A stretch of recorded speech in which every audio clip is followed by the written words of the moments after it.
Bonjour, bienvenue sur l'ITEX TV Africa IT Expo 2019. Nous sommes ici à Rabat, au Sofitel Jardin des Roses, pour recevoir l'ensemble des écosystèmes numériques autour de la thématique de cette 4e édition, le numérique, moteur de croissance pour le continent africain. Et sur ce plateau, j'ai bien sûr le plaisir d'accueillir Madame Salwa Karkri Belkeziz, présidente de l'APEBI, organisateur de cette édition de l'ITEX, en partenariat avec l'AMDI et l'ADD, Agence de développement digital. Alors Madame Karkri Belkeziz, bravo pour ce succès, cette édition. Hier, encore plus de 1500 inscrits, participants. Nous attendons pour cette deuxième journée pas moins de 1500 aussi. Je pense qu'on atteindra facilement les 2500, 3000. Nous espérons, oui, tout à fait. C'est un succès de la vie de tout le monde, y compris le ministère de tutelle en 4e édition. Donc c'est un événement qui commence à s'imposer sur le continent africain et surtout par la richesse de ces débats hier, le niveau des intervenants. Et donc aujourd'hui, je pense qu'on va continuer dans le même sens et on va surtout aussi terminer l'après-midi par un World Café qui en fait un brainstorming pour parler de l'avenir et préparer la prochaine édition. Alors, vous nous avez réservé de nombreuses surprises pour cette 4e édition, notamment après 30 ans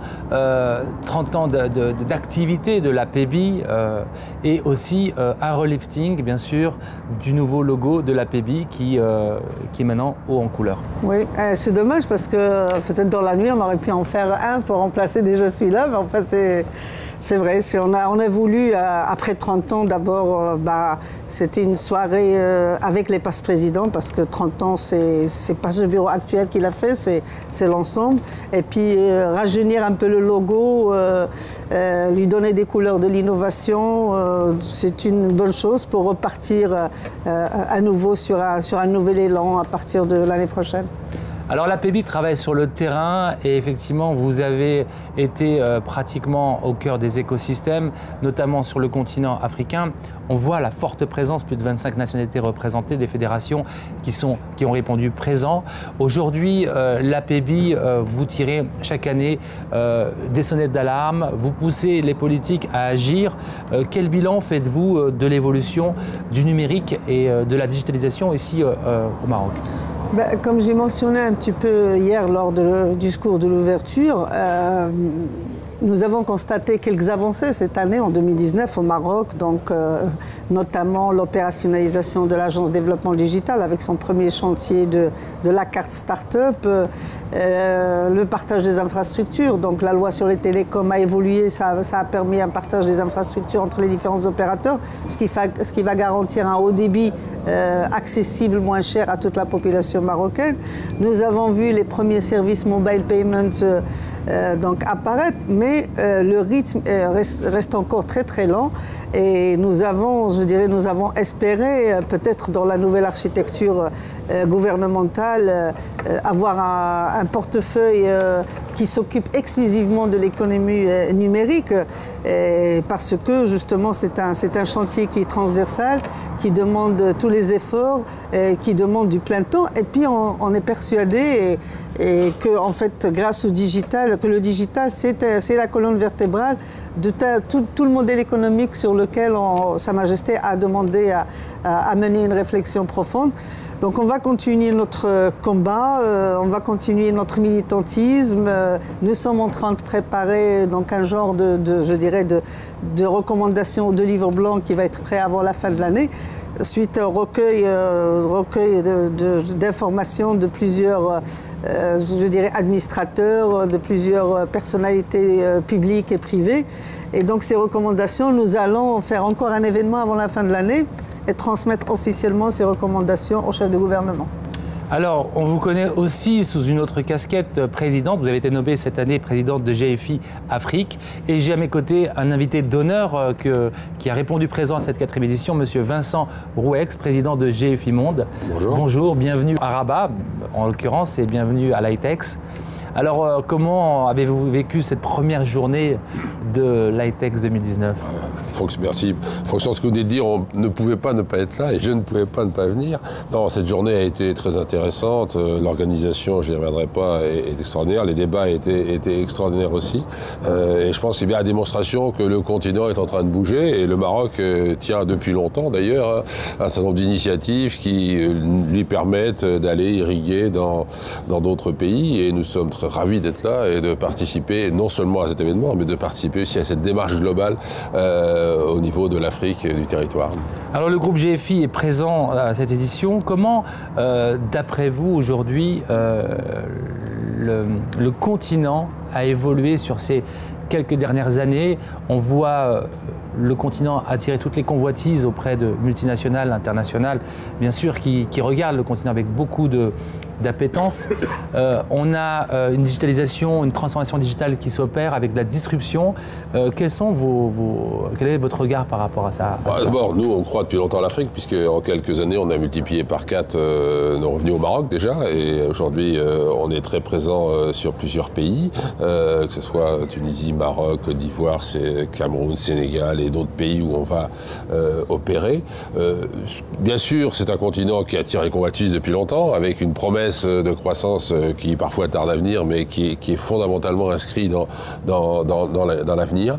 Ce qu'on voit aujourd'hui, nous, c'est qu'effectivement, il y a encore des grands sujets d'infrastructure, parce que la digitalisation, au-delà des époques qu'on peut voir apparaître certains sujets, et on a beaucoup de dynamisme, on trouve dans tous les pays africains, au Maroc, mais aussi en Afrique subsaharienne ou anglo-saxonne, on trouve des gisements de compétences, d'initiatives qui sont porteuses d'avenir.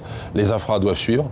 Et deuxième sujet, l'éducation. Le gros challenge, c'est de former et de localiser ces experts qui vont pouvoir accompagner la digitalisation. Et c'est nous, dans cet état d'esprit, que nous nous projetons pour venir non pas faire du projet depuis nos centres de compétences, mais de faire du local, de s'inscrire dans une dynamique où nous souhaitons participer au développement de l'écosystème pour fidéliser les expertises, agrandir la formation et pouvoir participer à cette transformation digitale à l'échelle.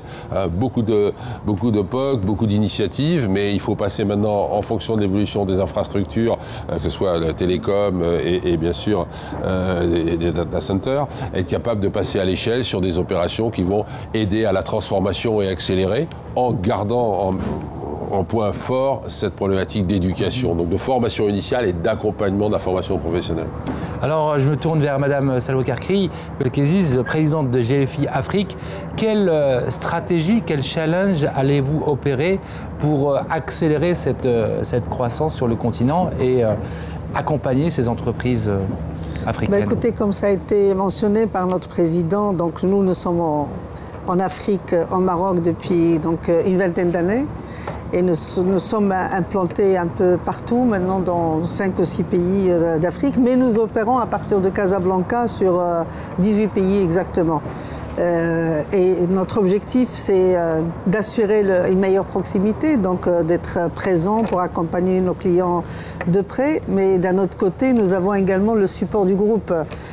C'est très important parce qu'au niveau groupe, on développe de l'innovation et c'est cette innovation qui va être au service également de nos clients africains. Alors je vois aussi à l'ITEX 2019, on voit émerger des startups qui arrivent avec des solutions disruptives, innovantes. Comment